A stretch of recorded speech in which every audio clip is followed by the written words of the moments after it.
Aku sedih lah korang hari ni. Korang tahu tak sebab apa? Ni pun aku baru perasan tau. Sebab ada follower aku check aku dekat TikTok tau. Lepas tu ada komen yang lalu dekat apa YouTube tu. Aku perasan. Korang tahu tak sebab apa? Korang tahu? Korang tahu tak sebab apa? Aku ada peniru tau. Ada satu akaun dekat YouTube ni, dia tiru konten-konten aku tau korang. Korang tahu tak setiap video yang aku buat tu makan masa tau. Kadang 2 hari, kadang sehari, kadang 3 hari. Lepas tu ada satu akaun ni, dia main ambil je idea aku tau. Bukan setakat ambil idea, dengan thumbnail pun sama korang. Thumbnail pun dia ikut aku. Ya Allah. Aku tak nak lah sebut nama akaun ni sebab aku dah rasa macam benci dah tau. Rasa macam macam tu. Kenapa kau tak ada idea ke? Kau dah besar kan?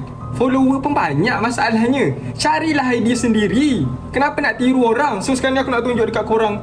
Ada beberapa video yang aku sempat screenshot. Aku nak tunjuk korang yang persamaan tu. Sumpah aku kecewa tu tengok macam lah kenapa